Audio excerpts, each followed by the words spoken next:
So my name is Jonathan Rispler, and my current role at ISF, the Institute for Sustainable Futures, is a senior research consultant. And part of the reason why I'm here today is because I led some modeling work for the UTS Domestic Hot Water and Flexibility Report, which was funded by the Australian Renewable Energy Agency, also known as ARENA. So I'll refer to them as ARENA from moving forwards. And the slide deck will be shared around afterwards, so you can click on the links that I provided if you're interested in looking further into detail into the report. And some previous experience of mine as well, I worked in operations and tech support for a company called Solar Analytics, which supports homeowners in tracking their solar performance and monitoring the energy consumption. So I have a bit of experience as well in the residential energy space prior to my role at UTS.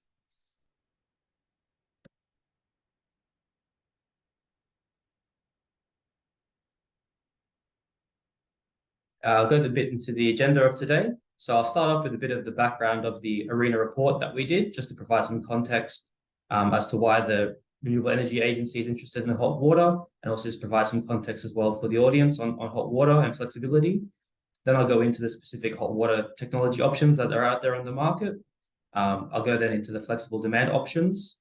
Then I'll talk a bit about the report findings, and then a bit of a framework for helping homeowners with their decisions around selecting hot water technologies. So the first question is, why is ARENA interested in domestic hot water? Firstly, it accounts for about 20% of Australia's residential greenhouse gas emissions and the 25% of household energy use. And here we have a bit of a graph showing the average Australian household energy use, just to provide some context around that. You can see that heating and cooling is one of the biggest loads in the households, followed then by water heating. So we are talking about one of these big loads and sources of emissions, which is important for decarbonisation. So that's why it's an area of interest for ARENA. Secondly, we then have that there's an increasing uptake of rooftop solar, and that's reducing electricity demand from the grid during the day, while the peak demand remains high towards the end of the day. So you can see that in this graph here. In South Australia, you have it for different years, but typically there's been a peak in the evenings when people come back home for cooking and other electricity uses in the evening when people are back at home from the day at work. And you can see that change with solar over time, that the demand during the day is decreasing, but the evening peak is staying there, the morning peak is staying there. So the solar is having quite an impact on the shape of the demand throughout the day. This is causing a need for large increase in generation to meet demand in the evening, because you're going from a lower demand in the middle of the day to a high demand in the evening. There's a bigger delta, a bigger shift in the energy. And then also because the demand is getting smaller, for technical reasons, there needs to be a way of managing this minimum demand issue during the day. And this in the energy industry has been given the name the duck curve. And you can see why there, when I put this little animation up, it's resembling now the shape of a duck there. We're going from what was a flatter profile to more of that back of the duck. And that's not causing necessarily issues for the energy industry, but it is some potential challenges in the future that need to be addressed. So that's another reason why ARENA is interested in hot water, because there's ability for hot water to actually help with this issue. So given those two things, ARENA commissioned us to investigate the decarbonisation pathways for hot water, and also assess its potential as a flexible load. So that decarbonisation is talking to that first point, where it's a large contribution of household energy and greenhouse gas emissions. And that second point on load flexibility, it will help address the issue of that changing load profile. So we did several things for ARENA. We looked at the size of the opportunity for domestic hot water. We looked at optimal future deployment pathways for domestic hot water. And we looked at barriers and opportunities. And as well, we looked at proposed actions and next steps. Jonathan, can I just get you to go back to the duck curve very briefly and just explain the trend, why is that curve going down so much, in the last few years, and what does that mean in terms of our electricity demand and supply? Yeah, so traditionally households pull their electricity from the grid. That grid is powered by large scale generators, whether that be coal, wind, or solar. And the grid is designed to supply energy to the households and end users. So because more people, more households and businesses are taking up solar, they're meeting their own demand during the day. So what's happening is there's less of a demand from the grid. So you're not seeing the end use demand, you're seeing here the grid demand. So businesses and households are still using energy during the day. It's just coming from their own rooftop solar, which isn't, being supplied from the grid, which is why you see that dip in the middle of the day. So people are still using energy. It's just coming from their own rooftops, from their own homes and their own businesses. So that's why you see that decrease in energy demand from the grid perspective. And as mentioned, that can cause some challenges in terms of the amount of change of generation. So if you think, solar and wind generators, they can't rapidly necessarily increase generation to meet the evening peak. And coal as well is not necessarily designed to ramp up quickly to meet that evening peak. So there's some challenges with that big change in the shape of the load throughout the day. Hopefully that addresses the question, Michelle. That's perfect. Thank you. Yeah. And thanks for pulling up on that one. Yeah, it is getting almost close to a perfect duck there. So that's what it's been nicknamed in the industry. Yeah, so then I'll talk a little bit about the context of flexible demand. So as mentioned, we're talking about grid demand here. So traditionally, power generation has been varied to meet demand. So we have an energy market operator that makes sure that on the big scale, the energy produced by generators, whether that be renewables and wind and solar, or fossil fuel generators in gas and coal, they make sure that the generation meets the demand that varies throughout the day. Flexible demand is basically just emphasizing the suitable opportunities that there are to actually vary that demand for either technical or economic reasons to better match what generation there is out there. And flexibility can be something driven by customers, or it can be also driven by network operators as well. So we focus on this a couple types of flexible demand because there is different categories. So we're talking about opportunities to shift demand, which basically just talks about you would expect demand to be occurring at a certain time. You're just going to change the time it comes on in response to different economic or technical factors. And that's kind of a decision that can be made at a certain time and done accordingly in a response to an event. And the second type we also looked into is changing the shape of demand, which is basically the same principle. You're just doing it on a consistent basis. It's not a reaction to a certain event or occurring at a certain time. So they're similar, just talking about different consistencies or time frames. That's a bit about the context of flexible demand and why it's valuable as well. So now that I've kind of talked about the background of the report, I'm going to go more into the hot water options and explain that a little bit as well. So for the people who were interested in some of these particular technologies, whether you live in an apartment or a house, this is explaining some of those different options that are available currently. Mm-hmm. Yeah, thanks, Michelle. So yeah, here you can see a list of the different technologies. I'm just going to name them for you. So you have your traditional resistance electric hot water heater. That's that first image there.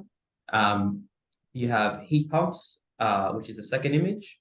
You also have instant electric, which is a bit of a less common technology used. You have then solar hot water, which is boosted by electric, which is what we have as solar electric there. We have instant gas, which is the third image. We have storage gas, which is a similar principle, gas heated just with a storage tank for your hot water. And then you have solar hot water boosted by gas. The reason you need to have boosting with the solar hot water system is because the sun doesn't always shine, so you might need hot water at different times. So we need to have a source of boosting, whether that be electricity from the grid or gas from gas mains to help boost that supply. And in bold here, I have the three main technology types I'll be highlighting because they're forecasted to play the biggest role moving forward. So those are the resistance, the heat pump, and the instant gas, which I have pictured. And just to be explicit as well, when I talk about solar hot water, I'm talking about what you typically see as a solar hot water system, where you have panels on your roof, which is actually designed to heat the hot water directly. So just to clarify, because we now use rooftop solar to describe something else, which is rooftop panels to power electricity, like electrical appliances, just making a distinction between solar hot water and electric generated through rooftop solar. So that's just a distinction to keep in mind there. I just wanted to highlight here that the different technologies, they offer different benefits in terms of efficiencies, emission reductions, upfront and running costs, flexibility and ease of retrofit.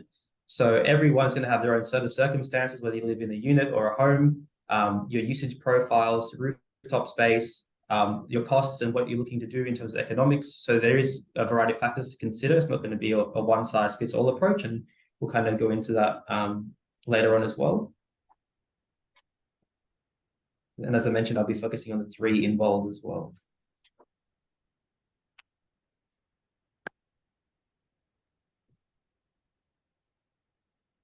So what I'll talk about now is just going to the heat pump and what is a heat pump, because it might be a new term for many people on the call. And it's a kind of a technology that's now getting more attention and more, it's becoming more widely known these days with further discussions around what options are out there and how we can be more sustainable with hot water heating. So refrigerators and reverse cycle air conditioners are actually examples of heat pumps that we use in our everyday lives. So it's not something that's necessarily new. It is just something that is becoming more prominent for hot water heating systems. And just like with your refrigerators and your reverse cycle air conditioners, they use a refrigerant or working fluid to transfer heat energy to the target area for the heating. So what I've got here is a bit of a depiction, and it might look a little bit complicated, so I'll just walk you through it as well. We'll start with the bottom left here. What you have is a low pressure refrigerant. What that does is it absorbs heat from the air, because the air outside is hotter than the very low temperature, low pressure liquid outdoors. So it can absorb heat from outside. Then it goes through a compressor, and then we go to the top right situation, where you have a high pressure, high temperature, working fluid. And because that has a higher temperature than the air it's around, it loses heat to the air. So this is depicting a reverse cycle air conditioner heating your home. And as described in that quote at the bottom from Finn Peacock, heat pumps for water heating kind of working off the same principle. You get an air conditioner, you run it in heating mode, and then you use that heat to then heat the water in your cylinder.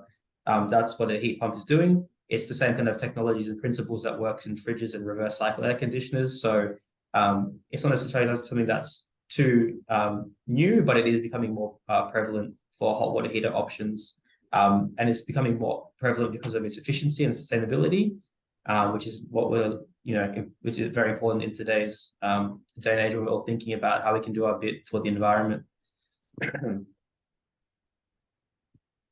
I'll go to the next slide. And now what I'll do is I'll go a bit into a technology comparison, just looking at some of those key metrics I mentioned before, the different benefits and characteristics of different technologies. So I'll start with the resistance heater. And what we have here is a web diagram showing those different aspects on a scale of 0 to 3, with the high number being a better score. So your traditional resistance electric heaters have a low upfront cost, and they're easy to install in most places. And then you can see that one of the downsides, however, is the expensive operating cost, because they do use more electricity than other options. So they are more electricity intensive. Then I'll go to the second technology option here, the heat pump, which I just explained the characteristics of before. And just keep in mind as well that solar electric also has similar characteristics, given the fact that they're both very efficient. Just the difference between the two is that the heat pump, it gets to extract heat from the air, while in solar electric, you're basically getting the sun's heat and using that to help heat your water, which is why they have very low operating costs. The cheapest you can probably get is a heat pump or solar hot water system.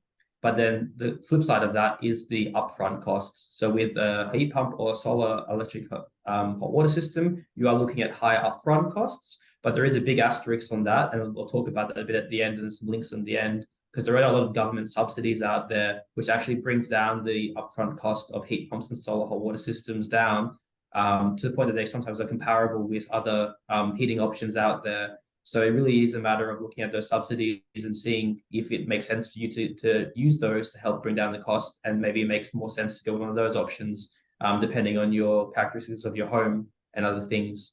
That's just the benefits there of the heat pump, or the different characteristics.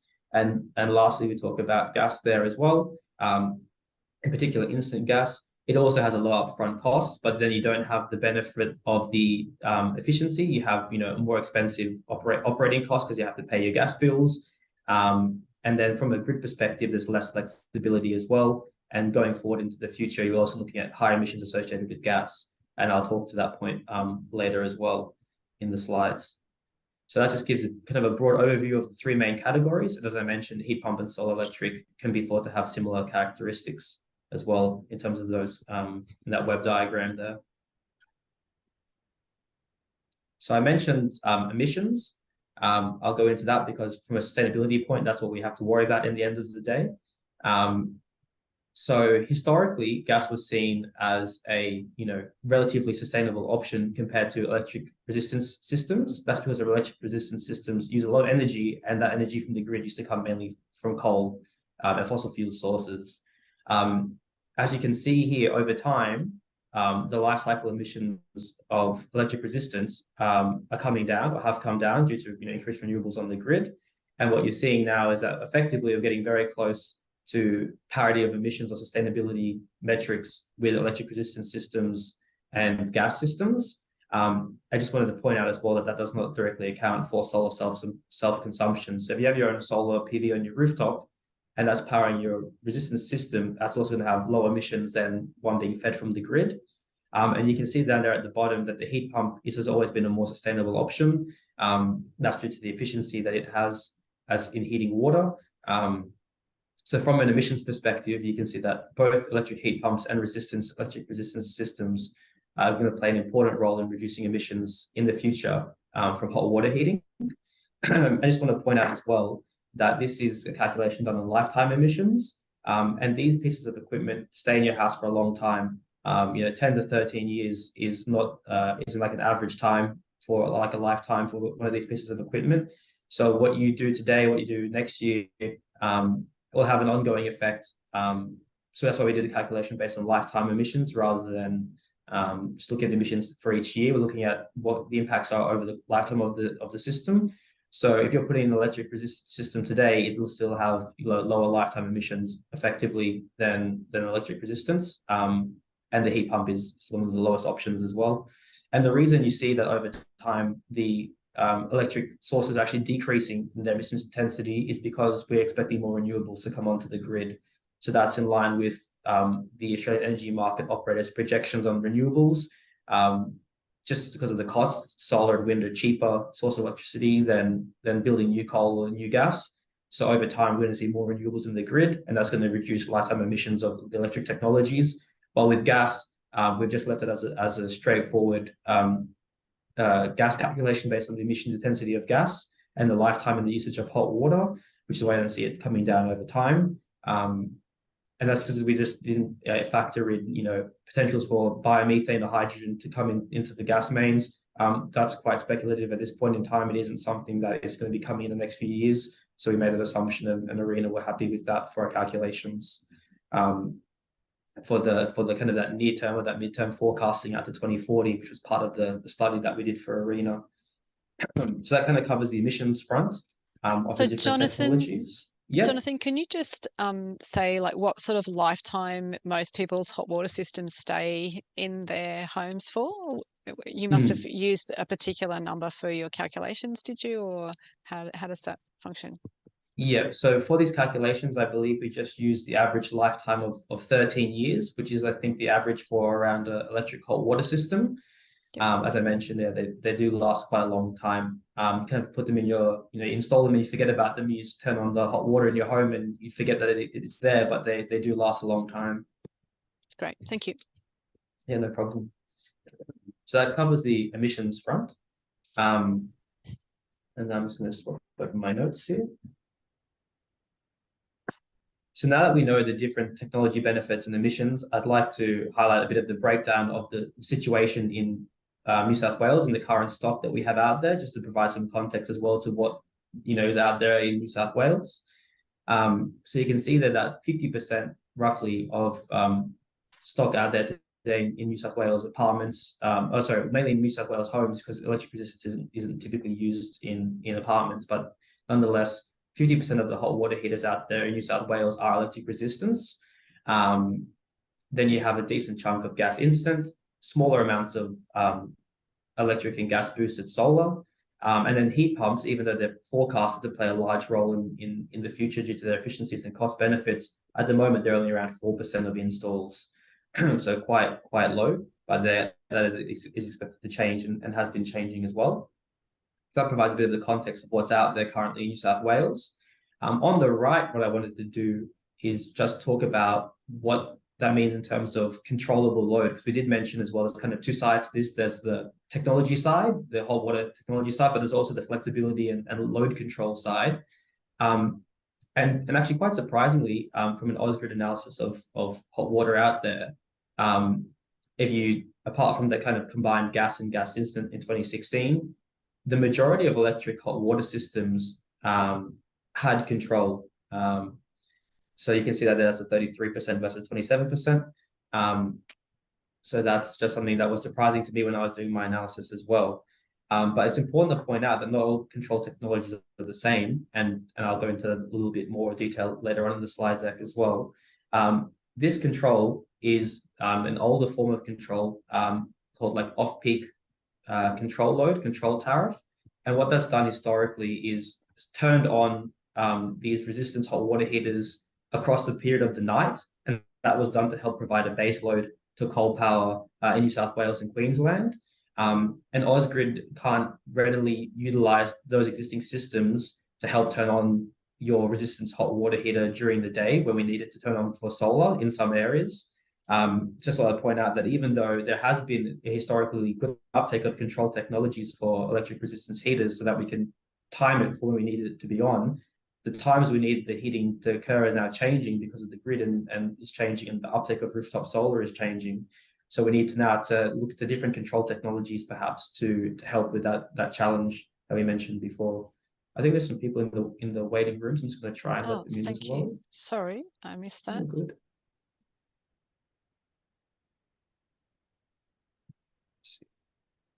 That. Yep, so that's what I just mentioned that as well. So even though there is control out there in people's homes, it's not necessarily what we need it to be for the future and in terms of responding to those solar periods, as we kind of highlighted with the duck curve earlier on.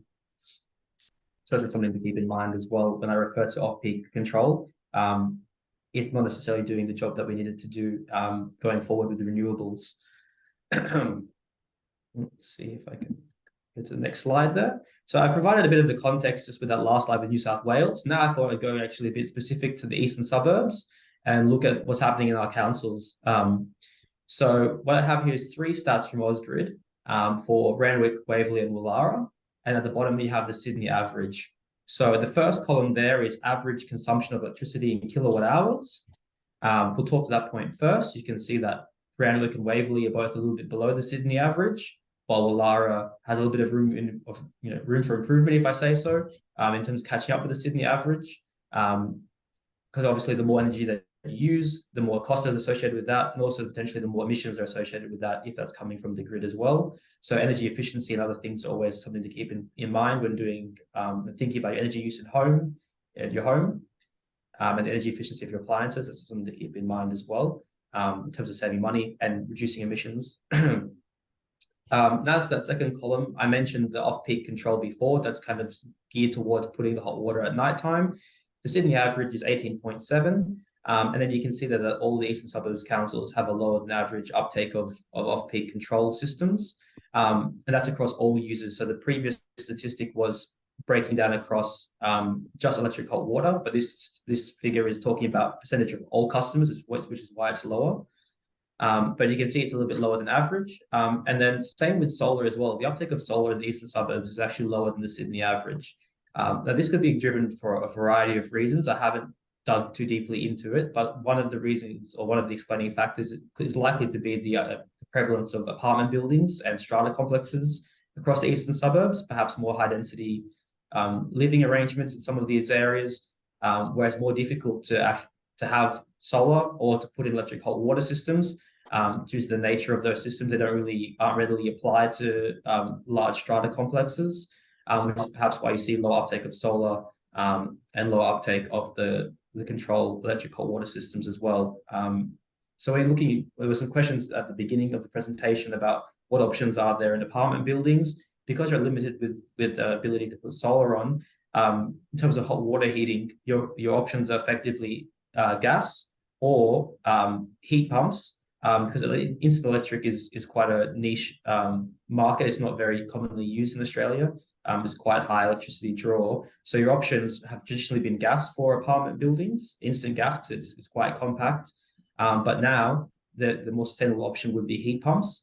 And heat pumps can come in a variety of sizes, with appropriate tanks as well. And they're also used in industrial applications. So it's not like heat pumps are just limited to freestanding households. Heat pumps come in all shapes and sizes, and can be used as well for apartment dwellings, and heating larger strata complexes. So I just put that in as a comment while we're talking about the prevalence of apartment buildings in the eastern suburbs. So it just provides a bit of the specific context to the councils that we're all living in, assuming that we live in there. But welcome to anyone who's from outside these councils. Happy to do this presentation again for a different council and customize the statistics relevant to yourselves.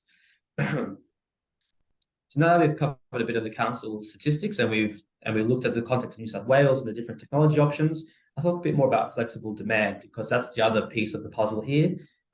We mentioned the duck curve before. It's important to address that issue going forward for the uptake of renewables, for lower cost electricity supply for everybody. So it's something I want to also spend a bit of time on as well. And it'll be a bit clearer as to why when I start going through the slides. So just to go back onto what flexible load is, I mentioned before, there's that kind of permanent change of the shape of the load. And then there's that shifting, which is more kind of a dynamic response. So in that first row, I have here the shape. That can come from like a static time switch. So you just think about like a timer. You time, when your lights come on, or you can put a set of time for when your hot water heater comes on, and that's going to be a permanent change. If you buy a timer and you say, I want to switch my electric hot water on at in the middle of the day every day, that's going to change the shape of your load profile for your home. Then in terms of the shifting, we have customer activated shifting, where you can buy a piece of equipment for your home specifically, as a solar diverter or an energy management system. And what that's going to do is that's going to actually control the way that your heating for your hot water occurs, in an optimal way, depending on your household energy demand and supply balance, particularly if you have solar. And I'll show some examples of that as well later on, so it'll become a bit clearer. I'm just giving a bit of a context to this. And then there's also network-based shifting, where either you have a smart hot water unit or a smart meter or some kind of demand response enabling device attached to your hot water heater that allows the network to actually look at what's happening with the overall grid supply and demand in your area or in New South Wales, and actually make a decision on when to turn it on based on either technical or economic reasons. And obviously that occurs with permission. That's not going to happen without you knowing about it or without you consenting to it. So there is that consent aspect as well with your network provider or your retailer. So there is that consideration as well. Those are the three kind of categories there are. Just giving that for providing some context on the different types of flexible demand there. So now I'm going to talk about some actual use cases here of the different technologies. So I'm just going to try and hide something on my screen. So what we have here is the first category. We have timers, manual switches, and solar relays. So what you see here is some solar analytics data on hot water consumption. This is the kind of business as usual case. So you can see there, for example, the hot water gets heated in the morning. Perhaps you have your morning shower and it turns on. Maybe someone's doing some dishes or some washing during the middle of the day. It turns on again. And then the hot water stays warm for a while. It is insulated. It doesn't get cold straight away. If you boil water, you know that your tea stays warm for quite a while. So then it's hot when you need it in your evening showers in this case. And then it gets heated again overnight for the next morning.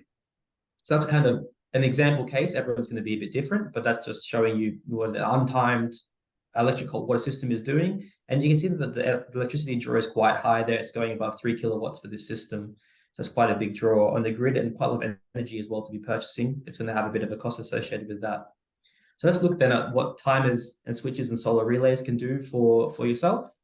So I'll go to the next image there. So when you get a timer, a manual switch, or solar relay, what you're looking to basically do is shift that evening peak to your solar time. So this is really applicable for people to have rooftop solar. In this case here, you wouldn't be using your solar during the day, but then if you shift that hot water evening peak So during your solar hours, you actually get to use your own solar energy to power your hot water. That can be done in a variety of ways with the different technologies, as I mentioned in the top of the slide there. And then what we have here is the ideal shifting case. So if you have a look here, there's that reduced evening consumption, and then it's perfectly kind of overlapping with that solar. So you're basically soaking up all of that cheap solar energy from your rooftop to power your own hot water. That's having economic benefits for you because one of the cheapest ways to heat your hot water if you have solar on your rooftop. And it's also avoiding that evening peak. So you're avoiding just exporting to the grid, and you get to use your solar. Now, the issue is that it's not always going to be an ideal shifting case, because let's have a look at it for an example here. You could shift it to a certain time, and maybe your solar isn't fully generating at that time. So maybe only a portion of your electric hot water is being heated by solar, and the other half would come from the grid. So it really depends on how much solar is being generated at that time and how big that load is from your hot water system. So as I mentioned, this has benefits from an economic point of view, but also from an emissions point of view. And this is kind of talking more to those people who have solar or thinking about solar. It just provides some context on what's out there and what the different technologies can do. Now there's a different type of technology as well. I would like to talk about the diverter. As I mentioned in the kind of previous slides here, we have that shape carrying from that first slide, and now we're going more to the shifting in terms of solar diverters and energy management systems. So when we come here, we have solar diverters, control devices that divert excess electricity generated from your rooftop solar to a load in your home, such as hot water. And this effectively ensures that your hot water is being controlled to absorb that solar. It's going to get rid of that non-ideal shifting case effectively. And that can be seen here in the image that I'm just showing up now. So you can see that the load is actually being varied to match the solar generation, which is basically maximizing your solar usage and self-consumption in the house, which is going to be good for economics, for your household budget, and it's good for emissions as well because you're using that clean solar energy. Now, in terms of cost, there are different costs associated with the different types of technologies. So a timer or one of those manual switches may only send you back a few $100s if you're getting it installed at the same time as your electric hot water system. It's going to be greater if you have to, install it separately because there's a call-out fee, etc. And then there's a higher price point associated with the diverters.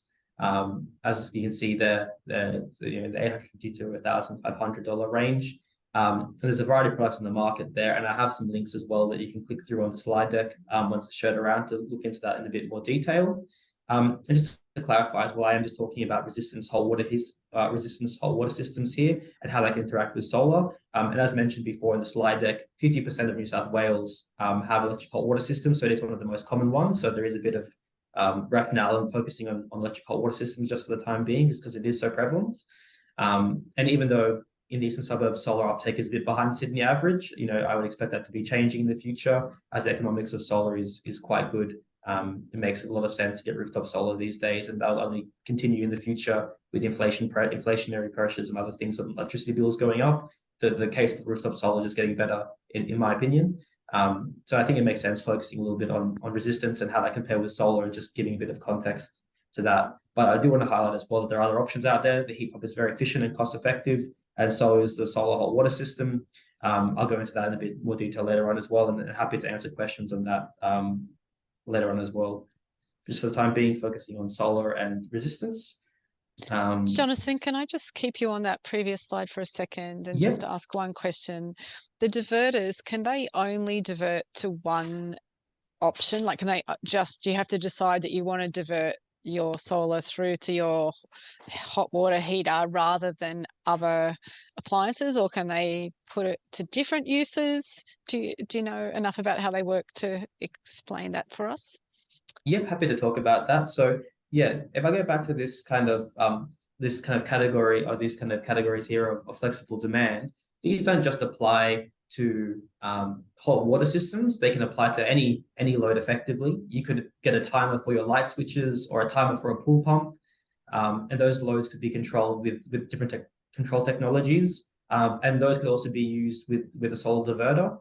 So just to be clear, it depends on the exact diverter that you're getting. So I mentioned here catch power. From my understanding, that piece of technology or equipment is designed specifically to work with hot water systems, but there might be other technologies out there in the diverter range that that are applicable for other technologies as well. But as mentioned, you could get a timer or get some kind of control system for any load effectively in your home. And just to talk to that point I haven't really discussed yet is the energy management system. There are like apps and kind of smart energy management platform systems that help customers look at what loads are happening, and they can help, time them and use them appropriately. So it might not be automated yet at this point in time. We're not living in the future with an Internet of Things for everything just yet, but there is energy management systems that help homeowners figure out when to use their loads, when to turn on the washing machine or the dishwasher, when to cook or when to clean, etc. If you have excess solar, and it kind of links in the way to these pictures here. So these pictures come from the Solar Analytics dashboard. I'm not trying to sell Solar Analytics specifically because there are other companies like Watt Watchers and other energy management systems that do a very similar thing here as well, that basically just provide you this data in real time or in 5 minutes. So here you're seeing a screenshot at the end of the day, but what will be happening is over the course of your day, you could check on your portal or your phone or your app what your solar is doing or what your household's doing, and you can actually kind of customize your usage if you're at home or if you have timers to match what's happening in that season or that time of year for you. So there is opportunities to shift other loads. It doesn't just apply to hot water, but hot water has the benefit of the fact that you don't have to actually heat when you need it. So you can heat it during the day and it'll stay warm during the evening. And it won't really impact your utility from it. What we're looking for is hot water to have a shower. It doesn't really matter when that hot water is heated to a certain degree. But to put on a dishwasher or to put on a load of washing with a washing machine, sometimes, or for most people, that you'd have to actually be in the home to do that. So that is a little bit more tricky, unless you have smart appliances, in which case that would pair well with the energy management system. You could link it directly or time appliances as well. So there is opportunity to shift other loads to solar hours. It's not just hot water. Hopefully that helps clarify things, Michelle. That's great. Thank you. Yep, perfect. And as mentioned, there are different costs associated with it, and we'll kind of go into the benefits. So I've talked, just before I go to the next slide, I've talked a bit about the different flexible demand technology options that are out there and the costs. And you're thinking perhaps to yourself, well, this is good for the environment. I'm using solar, or I could be using solar, but what are the economic benefits here? Is there actually a reason for me to go out and buy a diverter or buy a timer or to get rooftop solar? And this next slide kind of talks to that point quite well, I think. So what we have here is the annual energy costs associated with heating hot water. And this is, once again, is just focusing on resistance, that 50% of product out there in the market in New South Wales. And doing it for a number of different people per household, because obviously the more people you have, the more showers, the more hot water you're going to have, more hot water usage you're going to have in the home. And what you can see there is that if you had that perfect solar self-consumption, you have the lowest out of the three options in terms of cost for energy heating. If you're heating your hot water perfectly with your own solar, you're getting very cheap hot water effectively. Now, in terms of costs, there was a question before, what's the cheapest out there? It's going to be on a case-by-case basis, but solar electric or solar boosted with gas or heat pumps is going to be comparable with a kind of solar self-consumption, very cheap heating costs with solar hot water and heat pumps as well, because of the efficiency. With the electric hot water system, you have to get all the energy from either your solar or the grid to power it. When you have a heat pump, when you have solar hot water systems, you're getting some of the energy from the air, from the sun, and that's going to lower your costs. It's just very efficient to heat your hot water with one of those options. So they're equally good, if not better, perhaps, in terms of annual energy costs. You have to do the calculation depending on your exact situation. There are websites and links I have at the end to also help you to look into that. But just looking at resistance only here, solar self-consumption is going to be the cheapest. And that comes just from the fact that energy from your rooftop solar is going to be the cheapest form of energy you can get in terms of electricity. It's 10 cents a kilowatt hour. Then if you look at those off-peak control loads I mentioned, the ones that are designed to help time hot water usage in the evenings, historically done to provide baseload to coal, you also get a cheaper rate from your retailer. That's around 20 cents a kilowatt hour, which is why you see that big step up in the off-peak control load. And then if you're paying just a flat tariff for your hot water heater and you have an electric system, it's going to be one of the most expensive heating options out there, because you're paying the flat rate tariff of 37.5 cents a kilowatt hour, and all that load is happening, just from that flat rate tariff. So that's kind of talking about the example here in the top case. where you just have your hot water heat system is turning on in the evening, and you're basically drawing it all from the grid. It's going to cost you a fair bit of money, which is why there is a reason and economic incentive to think about if you do have electric hot water systems and you could get solar and you could do some self-consumption, there's a lot of savings for you there. Also, if your home has an off-peak controller that isn't being used, that could be used to also reduce the costs associated with your resistance heating. And as mentioned as well, solar electric and heat pumps are going to be very cheap because they're very efficient for heating your hot water. And there are some links as well at the end, which might help you estimate your exact home's heating costs from Osgrid, and there are other links out there on the internet. So I encourage you to look into that yourself when making the decisions for your household based on number of people, what appliances you have, your hot water usage. It's going to be very case-by-case basis, but it just gives you kind of a broad overview on, at least in particular with the resistance hot water heating systems there. So I'll go to the next slide. So now I'm going to go back to the ARENA report findings. So the last few slides have just been a bit of a broad overview for homeowners and apartment dwellers in terms of what hot water heating options there are, what's flexible demand, and what it means for you. That wasn't really directly linked to our ARENA report necessarily. Our ARENA report was more looking at the big picture across Australia. So I'll go into the main findings from that to give you all a flavor of what we did in terms of research, and also help illustrate the benefits on a grid perspective or on a large scale perspective of what all these individual consumer choices can mean. So just a summary of the findings from our report. Electric hot water, so the electrification of hot water, whether that be through heat pumps or whether that be through resistance heating and self-consumption of solar and other benefits, or other systems that can help to use more solar, there are significant benefits from that kind of electrification of your heating, which is basically talking about moving away from gas for electric hot water, for domestic hot water heating. So you see in a reduced emissions, reduced costs, and increased flexibility demand as well, capacity. So you can see from one of the previous slides where we talked about the emissions from gas that it's going to be higher in the future than any of the electric options. So there's a large potential to reduce emissions there. We had a little bit of a look into the reduced costs from consumers that can happen when you use more renewables or use your own solar. We'll go into the results a bit more as well. So there's a lot of benefits here to be had from a system perspective, and for aggregate consumers from electrifying hot water heating and moving away from gas. Now, in terms of reducing emissions, it's actually electrification and electricity decarbonization, which is most important. The efficiency of the actual hot water unit on an individual case is not going to make the biggest difference. What we really need is, a large scale electrification, and that's going to help as well as we decarbonize the grid. As I mentioned, solar and wind are some of the cheapest forms of energy out there. Even when you consider the need for storage, that's coming out from CSIRO research and other government agencies, not just myself saying that.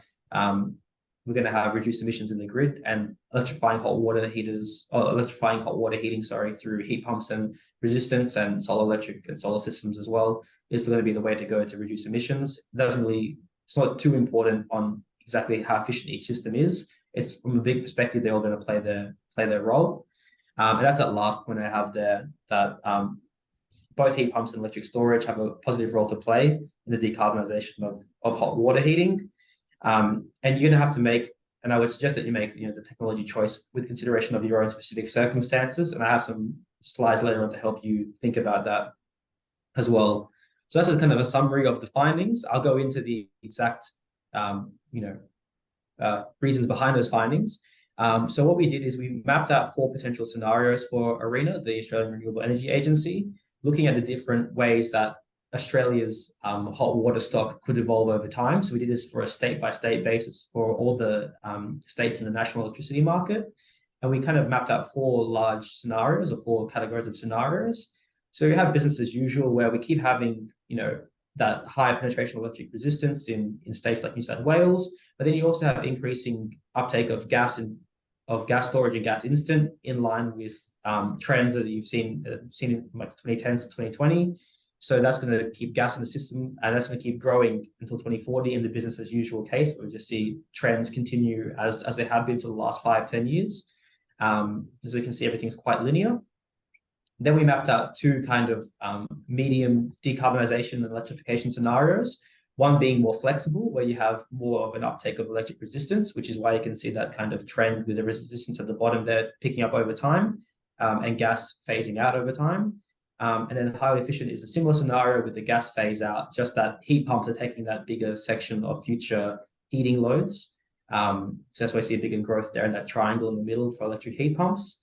And then we kind of did the most ambitious scenario, which is rapid electrification, where we just talked about what happens if you really try to take gas out of the system and replace that as much as you can with heat pumps and efficient technologies, and then leaving electric resistance also playing an important role. So we mapped out 4 scenarios based on different data points and historical data and different trends for ARENA. And then we looked at the implications of those 4 scenarios. And this is where the results come from. So I'll go to the next slide. So looking first at the opportunity to reduce emissions, the main theme you're going to see here is that the business as usual scenario is really just a huge missed opportunity in terms of every category that we looking to improve on. So under the business as usual scenario, we have high annual greenhouse gas emissions remaining. Here we have on the right, I believe 2040, you can see it stays at that 3.5 megatons. And that's mainly coming from gas.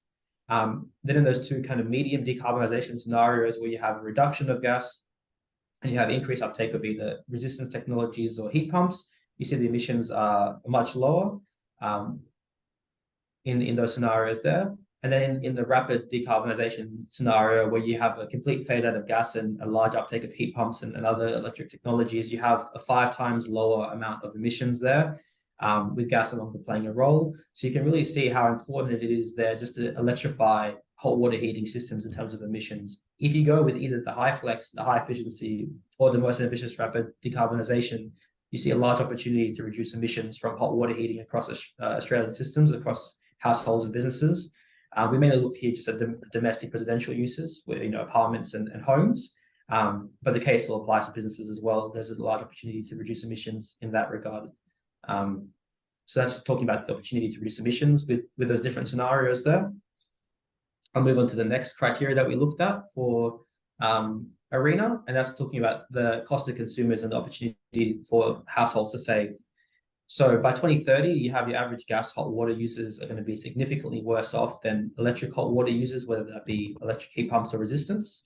And then by 2040, you really see a really stark difference there that gas households or households that are heating the hot water with gas are going to be paying $660 to $960 more on average in annual energy bills relative to electric counterparts. And that range comes from the difference if you're using a heat pump or if you're using electric resistance, because the heat pump is going to be a bit cheaper than the electric resistance. We didn't directly account for solar self-consumption there. But you're going to see that in the future, in the long run, gas households are going to be paying a lot more for the energy for heating their hot water. And that's just highlighted by this next dot point here, that NEM consumers, so that's people in the national electricity market in Australia, are going to face large aggregate domestic hot water bills in the business as usual scenario, $8.7 billion there, looking just at hot water heating across the population of Australia in 2040. But if you go to those electrified scenarios where you have increased heat pumps, increased use of resistance technologies, you're going to actually have a saving in the billions, 4.7 to 6.7 billions. And that just comes from, multiplying that household effect out by all the customers in Australia, basically. So it doesn't really, once again, the business as usual case is really a missed opportunity for households as well in terms of saving costs. And all those scenarios that are electrified throughout the highly flexible, the highly efficient, and the most ambitious rapid electrification, they all provide large savings to households. Now looking at that flexible demand criteria as well, ARENA is really interested in that as well, because they're looking at both the household and the grid perspective. So we have domestic hot water being able to provide a very large 24 gigawatt of flexible demand capacity by 2040. And that's 2.7 times higher than the 9 gigawatts projected under the business as usual scenario. Now, these gigawatt figures might be a bit hard to put in perspective. So I gave a percentage figure on the right there of the table, just talking about what that means relative to AEMOs. So that's the market operators' projections for what the need for household and coordinated battery storage will be in 2040. So you can see that we'll basically be able to do the work of majority of the batteries that would be forecasted if we're able to really utilize the flexibility of hot water systems. And in practical terms, we're talking about more than the hot water could do the work of more than 2 million home batteries. And when you think about it, not every home has a battery yet, and that's going to be quite a cost, at least in the short to medium term for most households. While everyone already has hot water systems and needs hot water systems, so there's quite a large potential here for hot water to do a lot of the work that batteries would otherwise have to do, which is one of the key findings as well. That really moving away from that business as usual scenario isn't just going to help with emissions and costs; it's also going to help a lot with demand flexibility, which will help renewables and help the transition that needs to happen in the grid. So, Jonathan, can you just remind us what the technologies were that were in that highly flexible scenario? What were the main um, hot water heating types that were Yep. looking to be used at that point? Yep. So yeah, the highly flex one is the one that is looking at phasing out gas moderately over time and letting there be a bigger place for electric resistance. So while electric resistance has been kind of stable over the last 10, 20 years in terms of uptake and sales rate, if we start increasing that, it's going to be the biggest potential for flexible load. And that comes from the fact that it's just a larger draw of electricity on your household. As we saw before in the solar analytics photos, when you turn on when your resistance hot water system gets turned on, that's 4 kilowatts. When you're looking at a heat pump, it's much more efficient because it gets heat energy from the air. It's going to have a draw, 1 kilowatt, 2 kilowatt kind of range. So half, if not lower, perhaps on the electricity draw, which is why that resistance heater can provide more flexibility because it can actually shift load in this more substantial way because it's just a larger load.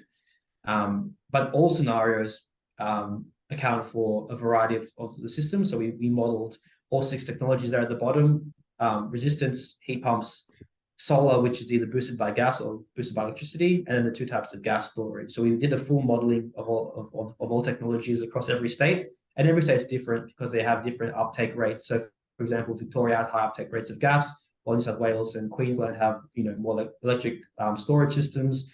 It's all just particular based on what the circumstances of each state. So hopefully that answers your question, Michelle, on that Thank front. you. That's perfect. Thanks for going back. I'm sorry, but so I think No, sometimes it's just better to go back to what we were talking about in that scenario, just to make sure we're, I guess, connecting the dots. Yeah. Thank yeah, you. no, all good. And we are covering a lot of information here, so don't worry, everyone. We will provide the slides and the recording later, so you don't have to remember it all in one go. But hopefully I'm not overloading you too much, but you can always come back to the slides and the presentation later on as well. So that's just talking a bit about the benefits from a system perspective of the hot water heaters. And then these are just the conclusions from the report, basically just repeating the summary there, that the business as usual case is really a missed opportunity for ourselves as households, for Australia in terms of emission targets, and as well financially and environmentally. So it's not just one or the other; it's both together. We want to be moving in the same direction. If your priority is emissions or if your priority is economics, they're both kind of driving in the same direction, which is nice for once because historically that hasn't always been the case. But we really have a nice scenario here where we can kind of get both objectives with the same future scenario. It's just about avoiding that business as usual case, which is getting off gas for hot water heating effectively. So now I've talked a bit about the different technologies, the different flexible demand options, and given you a flavor of the research that we did for ARENA and some of the high-level findings without going too much into technical details of the modeling or the drivers behind each of those figures. So now you might be wondering a bit as a household consumer, well, now I have all this information, well, what do I actually do? What do I go out and buy when I'm doing a renovation to my home, or if I'm going to be, if I'm thinking about changing my system or my system's old and I'm, having to consider what my next purchase will be, what do I actually do with all this information? So what I've done is I've put together a bit of a decision tree to help inform your choices and help explain what you can do going forward. So what we have here is the start of the tree. So the first question you can ask yourself is, do you own solar hot waters? If the answer is yes, you're already doing a great job. Your hot water is being powered by a low carbon option. It's very efficient. It's going to be cost effective as well in terms of running costs. So you're doing a great job. If you have solar hot water, you don't have to worry about, making a decision. You can just keep going with that. If it's coming to the end of life, then you have to make a decision about the costs associated with solar hot water because they are high capital costs. So you have to think about that moving forward. And there are some links from Ausgrid and other websites that can help you think about the costs moving forward in terms of purchasing new systems. But if you already have solar hot water, you're doing great. If you don't have solar hot water, don't worry. There are still options for you that are going to be great for yourself, for your home, and for the environment as well. So I'll go here to the next one. Heat pumps, also very efficient. If you already have a heat pump, you're doing a great job. Your hot water is being powered by a very high efficiency option. It's going to have low running costs. It's good for the environment. So you're doing great if you have a heat pump. But if you don't have a heat pump or solar hot water, you don't have to worry because there are other options out there as well. The next question is, do you own electric hot water, which is that traditional resistance technology? If the answer is no, it means that you have a gas hot water system. Maybe it's because you live in a strata building and that's the common option for strata. Maybe it's because your home that you bought had gas connection and that's what you just inherited. But what you should consider then is electrifying or decarbonizing your hot water in the options that are best suited for you in your home. As I mentioned, there are some links. I'm happy to answer some questions as well to try and maybe help your thinking on that. But really, if you do have gas, I would strongly consider that you think about in the future what you're going to do to perhaps change that. Because as I mentioned, there are both environmental and economic costs associated with keeping gas for the next 10, 13 years in your home. And if you're buying a new system, getting a replacement, that's like another 10, 13 years, from that date of purchase or the date of install. So I would encourage you to think of your other options there. If you have a resistance heater, then it starts getting a bit more complicated. And you start asking yourself questions about, well, do I have solar or will I get solar? Now, I'll just move this here. So if you own rooftop solar, then there's another question for you. But if you don't own rooftop solar and you have resistance hot water, it means you're in that case where your electric hot water is being powered just by the grid in the evenings, or perhaps whenever it needs to turn on to supply your tank with the necessary temperature of water. So even though it's an electric option, you have to consider what decarbonization options are there for you, either in terms of getting rooftop solar and helping your resistance system being powered by solar by your own rooftop, or perhaps going back to the top of the tree and thinking about solar hot water systems and heat pump, which are also economic and environmentally friendly options. If you do have rooftop solar and you have a resistance heater, then you have an opportunity to really pair that with control, like those flexible demand options that we were talking about, and make the most of that. If your electric hot water resistance, if your resistance system is paired with control, you're doing a great job. You're basically self-consuming your solar on your rooftop, and you're doing a great job. You're having a low carbon option, maybe might not be the most efficient, but like we mentioned, not necessarily that important. You're still going to have great economic and environmental outcomes. But if you have rooftop solar and you also have a resistance heater, but you don't have control, you're not getting the full benefit from your PV system. So you have to consider what control technologies are out there in your budget and really maximize the benefit of having both the rooftop solar and the resistance heater. So it kind of gives you a flavor for the decision tree there. As I mentioned, these slides will become available later, so don't worry too much about remembering all of this in one go. That kind of provides a framework for thinking about your next purchase or what you might do in the future. And I'm just going to highlight some last considerations here before I turn to question time, so you can all ask any questions that you have.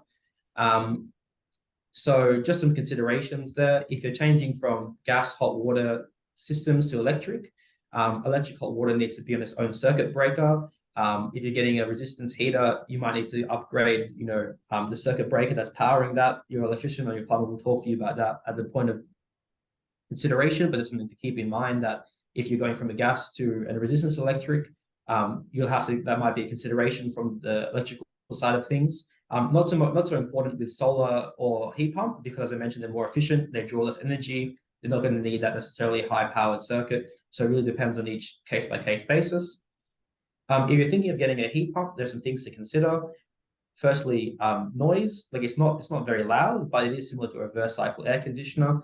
A fan and a compressor when it runs. Heat pumps are usually located outdoors, so you won't be too direct. But it's just something to mention.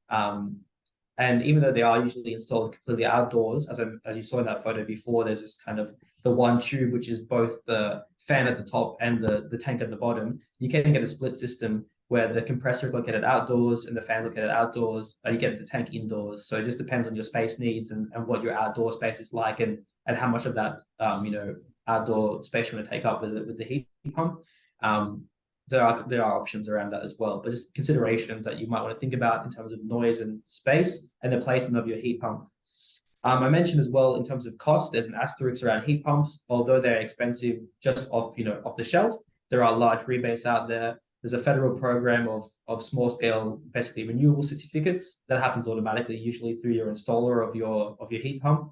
And there's also New South Wales Energy Savings Scheme, which I will link to as well. So there are rebates out there for both heat pumps and solar hot water systems. So even though they are more expensive, they can actually become kind of cost equivalent to other systems out there, depending on your circumstances and what system you're getting installed. So don't write off heat pumps and solar hot water just because of the high upfront cost you might see online. You really have to think about what happens once you get the rebate, what happens when you get the deduction of the SDCs, because that really does change the cost quite dramatically. We're talking, a large reduction. And then some other things to consider apart from what we've talked about. I mentioned energy efficiency measures. Woollahra, unfortunately, you're doing a little bit worse than the average Sydney home. You're using a bit more energy, so don't forget about energy efficiency. We're talking about things like LED lighting, efficient appliances, etc.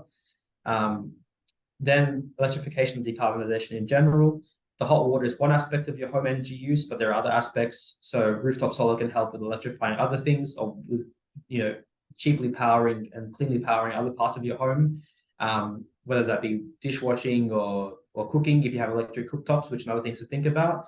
Electric heating as well. If you're on gas heating, that's another consideration to talk about. I'm talking about gas space heating. And then also there's EVs in the future, but that has a bit of a different price point. So it's not necessarily in everyone's direct thoughts at this point in time. It might be something in down the track that you think about, but these are just things to keep in mind that the electrification and decarbonisation journey can continue beyond your hot water thoughts. And if you have rooftop solar, or if you have a time of use tariff, which is where your cost of energy changes throughout the day from your retailer, you can benefit from control. So even if you don't have rooftop solar, there might be benefits of control. Michelle kind of asked before about different appliances, pool pumps. Some of them can run on control loads and get cheap energy costs. You can also control the use of your appliances and devices at home through timers, so you can make the most of a time of use tariff. And then just going back on that tariff point is really review your retail tariff, compare the rates that you have, the structure that you have, see if it suits you and your home's usage patterns, and see how you can optimize that to save some money. And then I have some here after this slide. There's some useful links that you can click on later on to kind of do some more of that exploring, where we have the summary of the report and more information on the report there. We also have tools from Ausgrid that look into the actual estimating the hot water usage of your home and how much cost is associated with that and the greenhouse gas emissions. That's a helpful link for you. Then there's actually a federal government tool which helps you compare your retail tariff, which is just how much you get charged by energy from your retailer. There's a good link for there for you all. And then the last two links are kind of more solar specific and heat pump specific, looking at the different types of diverter products there are out there and discussing the different heat pump options that there are as well. So these are some useful links for you to consider as you go on your journey of considering what your next choices are for hot water. I hope you found that useful. I know we covered a lot, so happy to take some questions now that we've kind of gone through everything. Woohoo! Fantastic, Jonathan. Thank you very much. Thanks everyone for participating tonight, and we will definitely try to work through some of the questions that are in the chat. Let's start with one that's fairly easy to answer, actually, because it's the last question that just came in. But it's, if you install a hot water heat pump outdoors, can you still get the full efficiency benefit? Jonathan, maybe you want to respond to that one about the outdoor versus indoor installation for hot water heat pumps. Yeah, happy to talk to that. So the energy, so it's not okay, the way that energy works with air isn't necessarily directly related to temperature. So even relatively cold air, like 10-degree air, has a lot of energy in terms of vibrating particles. So if you have a substance that's much colder than the air outside, like in that pipe that's running through it, it can still pick up the energy. So if your tank is located indoors or outdoors, it's not going to have a huge impact on the efficiency of the heat pump. It's still going to be able to work well in cold temperatures. If you are interested in the details of the different refrigerant fluids that are used in heat pumps, there's that last link here that talks about the different refrigerants and their kind of performance at the different temperatures. Because different refrigerants are going to have different kind of temperatures, and they will be able to work better in cooler temperatures. So some of them will be able to work better in cooler temperatures, but usually heat pumps are installed outdoors as a kind of single tank with the tank and the unit, the fan unit mounted on top. And because they're insulated, they don't really lose too much heat. So there's no real issues with placing it outdoors. But as mentioned, if you do live in a very cool climate, perhaps not very relevant for New South Wales, but if you Victoria, Tasmania, maybe it's more consideration is required on your refrigerant. My lights have gone out, but I'm still here. I'm glad to see that, Jonathan. They're on a timer, so I'm being energy efficient here at my workplace. It's all about efficiency. But yes, I hope that answers the question on outdoors. It's not an issue. Okay, that's great. There was a question about heat pumps and their suitability for apartments. And I think it probably just depends on whether there's capacity to put that compressor system or the whole tank outdoors somewhere for apartment buildings. Is that what you would say, or anything further on that one? Yeah, so there is a bit of it. Apartment buildings are unfortunately a little bit not very well placed in terms of easily decarbonizing hot water. As mentioned, they're not very, like, electric resistance systems aren't very well suited to apartment buildings. The reason that is because they just draw so much power. So if you think about having, a 4 kilowatt draw for one home, if you have an apartment building with 20 complexes, then you have quite a large load being drawn for heating hot water, which is quite expensive to have the necessary circuit breakers and etc. So that's why resistance electric systems aren't really used in apartment buildings, because of the amount of power they draw to heat the water for the apartment building. In terms of heat pumps, they're very efficient, so they draw less power. So there isn't that same issue with installing them in terms of the electrical requirements on the circuit board and switchboard and having the appropriately sized circuit breakers, etc. The problem with the heat pumps is the space considerations.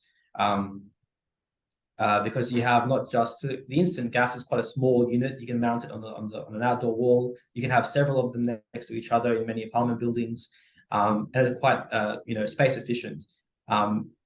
If you're looking at heat pumps, then you have to look in terms of like the actual location of where you're going to put them. Could they maybe be put in the garage and have split systems so the fan is outdoors, so you can get more of the, more airflow or more interaction with the fan system and more efficiency by. Because when you have a fan system, basically it just helps circulate the air around the refrigerant fluid. So it helps the absorption of heat. So perhaps the split system is more suited, but then you have to think about where you're going to put the fans, where you're going to put the storage tanks. Because with instant gas, you just heat the hot water as it comes through. You don't have to worry about having a tank. But with heat pumps, there is a tank. So you have to think about perhaps car parking locations. Is going to be a spot in the car parking space that maybe was before reserved for instant gas. Could you maybe change that for heat pumps in the future? Put tanks in one location. So there is a bit of thinking to do about where you're going to have the storage tanks from heat pumps, perhaps in shared spaces or in utility closets, etc. But it is a consideration that it won't be so straightforward to put in heat pumps in apartments. You have to do a bit of planning of where it's all going to go and how it's all going to work for your specific building. Yep, terrific. Thank you. Look, I think you may have addressed this question. There was a question just wanting that clarification around why the resistance hot water systems are more flexible than the heat pumps. Do you want to just go back and cover that again, just to help clarify, like whether you need the slides or whether you just want to go back to that mentally, like how is that flexible? Why is the heat pump less flexible, I guess? Yeah. So when you're looking at the load of a resistance heater, you have here, for example, 4 kilowatts. So if you move that 4 kilowatt load or that 3 kilowatt load to the middle of the day, you can absorb 3 kilowatts of solar. So you get a 3 kilowatt shift effectively if you shift that load. If you shift a heat pump, and let's say, for example, it's 1.5 kilowatts, let's say it's half, then you do the same shift of the same appliance, or not the same appliance, but you shift the appliance at the same time, but it's only half the load is being shifted because you only have half the actual load. And the reason why the heat pump is less of an electricity draw is because it's just more efficient. With the heat pump system, part of the heating of the actual water comes from the air, from that movement of that refrigerant fluid. If you think about it, if you turn on your reverse cycle air conditioner, it might be 10 degrees outside, it might be 15, 20 degree, 15 degrees outside, but you can heat your home to 25 degrees by sucking out energy from the air. So because you're getting that boost, effectively that, not free energy, but you're getting energy from the air by pumping electricity into the system and running fans and compressors, you actually need to draw less electricity to heat the water, which is why that load is less and why the flexibility is less of the heat pump. It's because there's less load associated with the heat pump. It's not necessarily a bad thing. And as I mentioned, both heat pumps and resistance heaters have their role to play in the future scenarios. It's not like you have to pick one or the other. They both have their role and they both have their benefits. So hopefully that helps address the question on why there's a difference with the flexibility. That's great. Thank you.